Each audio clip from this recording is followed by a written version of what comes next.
मैं आपको शक्ति का दूसरा सिद्धांत बताता हूं।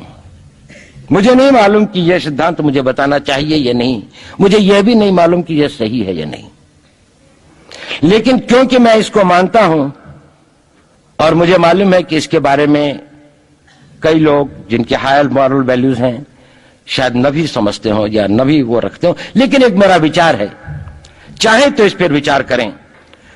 सब नहीं तो कुछ न कुछ लोगों को शायद इस विचार से कुछ सोचने की और कुछ करने की प्रेरणा मिलेगी। इतिहास दुनिया की सबसे बड़ी अदालत है, इससे बड़ी अदालत कोई नहीं है। सुप्रीम कोर्ट में क्या हुआ, हाई कोर्ट में क्या हुआ, लड़ाई के मैदान में क्या हुआ, इलेक्शंस में क्या हुआ, ये सब बातें आती हैं चली जाती हैं, बाद में रह जाता है केवल इतिहास। और इतिहास का निर्णय हमेशा उसके पक्ष में गया है जो शक्तिशाली था। इसने कभी उसका साथ नहीं दिया जो न्याय के साथ था, जो सही था। अगर ऐसा होता तो दिल्ली में बाबर रोड होती है, बाबर रोड है लेकिन राणा सांगा रोड नहीं है, क्योंकि बाबर आया, विजयी हुआ, राणा सांगा हार गया।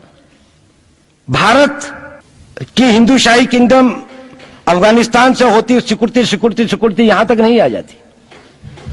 हमने किसी पर आक्रमण नहीं किया, हमने किसी के जीवन मूल्यों को नष्ट नहीं किया, हमने किसी के धर्म ग्रंथों को और धर्म स्थानों को नष्ट नहीं किया।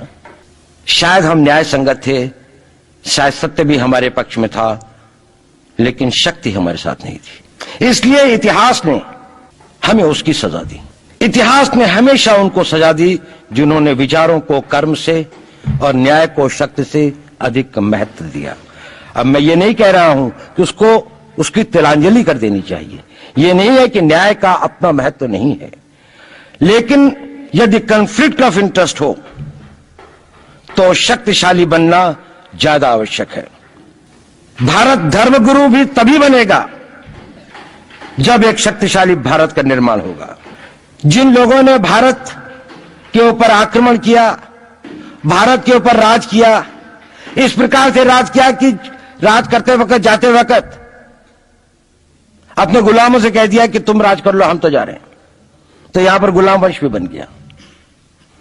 अगर हम लड़ाई के वॉरफेयर के उसूलों से देखें कि किसी भी राष्ट्र की जो कॉम्प्रिहेंसिव स्टेट पावर होती है, किन चीजों से वो लड़ाई लड़ता है, जिसको हम कहते हैं कि ये शक्तिशाली है, दूसरा शक्तिशाली नहीं है, क्या वो अव्यय होते हैं उसके, क्या घटक होते हैं उसके।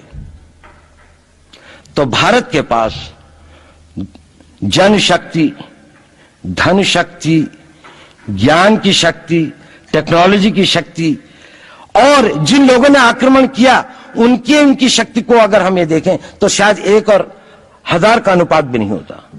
लेकिन उसके बाद भी हम वो नहीं कर पाए। और ये प्रश्न भी किसी ने पूछा, उस पर मैं आऊंगा बाद में। निवेदिता जी ने उसका बहुत अधिक उत्तर दिया, बहुत अच्छा उत्तर दिया था कि क्या कारण है कि इसके कारण भी हम लोग इस लड़ाई में, इतिहास ने हमारा साथ या हमारे पक्ष में न्याय नहीं दिया।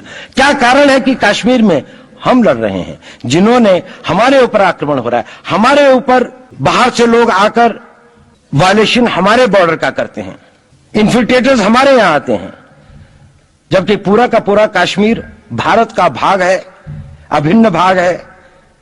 कानून के अनुसार वहां के राजा ने यह हस्ताक्षर किए, हमें दिया। क्या कारण है कि करोड़ों की संख्या में बांग्लादेश से लोग भारत में आते हैं, हम बाड़ लगाते हैं, वो लोग वहां से मना करते हैं कि आप हमारे आदमियों को आने दीजिए, और हम कुछ नहीं कर पाते। और भारत में 2 करोड़ नागरिक रहते हैं, हम हर एयरपोर्ट के ऊपर में इमिग्रेशन की चेक पोस्ट लगाते हैं कि कहीं पर कोई एक आदमी बिना पासपोर्ट के या बिना वीजा के भारत में प्रवेश न कर जाए। यहां पर लाखों की संख्या में, करोड़ों की संख्या में लोग आते हैं। सुप्रीम कोर्ट भी ये वो करता है कि जिन लोगों ने, जो इसके लिए जिम्मेदार हैं, उन्होंने जो काम किया है वो भारत के ऊपर आक्रमण के बराबर काम किया है। और वही सरकार उस सुप्रीम कोर्ट के 25 जुलाई 2005 के निर्णय के 3 दिन के अंदर में एक नया अध्यादेश जारी करके उन सारे के सारे कानूनों को फॉरेनर्स एक्ट के अंदर में इनकॉर्पोरेट कर लेती है, क्योंकि जो वो IMDT एक्ट था उसको सुप्रीम कोर्ट ने नल एंड वॉइड कर दिया। ये सब बातें हमें सोचने और समझने की आवश्यकता है। एक कारण मैं ज्यादा चीजों में नहीं जाना चाहता, इतना समय भी नहीं होगा। भारत विदेशों से इतना नहीं हारा। अंग्रेजों ने भारत के खिलाफ कोई लड़ाई ऐसी नहीं जीती जिसमें कि अंग्रेजों की फौज में भारतीय सिपाही नहीं थे। चाहे वह पहले बंगाल नेटिव आर्मी थी, 1857 के अंदर में सिखों और गुरखास ने उनका साथ दिया। जब सिखों से लड़ाई हो रही थी तो बाकी लोगों ने उनका साथ दिया। हमेशा नेटिव आर्मी उनके साथ थी। जब जब आक्रमण वेस्ट से हुआ, चाहे वो पार्थियन थे, चाहे हून थे, चाहे मंगोल आए, बाद में मुगल आए, तो लश्कर कहां बने? वो तो थोड़े से लोग आए थे। लश्कर बने काबुल में, जिस वक्त तो इस्लामाइज भी नहीं हुआ था, लाहौर में, सरहंद में। हिंदुस्तानियों को हराया है तो हमेशा हिंदुस्तान के लोगों ने साथ नहीं दिया देश का। और दर्द है तो केवल इसी बात का। भारत के इतिहास में अगर दर्द केवल इस बात का नहीं है कि विदेशों ने हमारे साथ क्या किया, उनका तो हम मुकाबला कर लेते। दुख इस बात का था कि हमारे सभी लोगों ने साथ नहीं निभाया और साथ नहीं दिया। और इसकी फीलिंग आज भी मुझे इस देश में होती है। और भारत को आंतरिक बाह्य शक्तियों से जो सबसे बड़ा खतरा है, वो खतरा इस बात का है कि हमारे अपने लोग ही कहीं राष्ट्र की सुरक्षा, राष्ट्र की अस्मिता, राष्ट्र के गौरव का सौदा न कर बैठे, अपने आज के सुख के लिए अपने भविष्य को अंधकारमय न कर दें। और इसके लिए जो जागरूकता चाहिए, इसके लिए जो ताकत पैदा करनी है, वो ताकत केवल समाज के अंदर भी पैदा की जा सकती है। उसको केवल आप लोग कर सकते हैं। वो केवल आज की युवा शक्ति ही कर सकती है।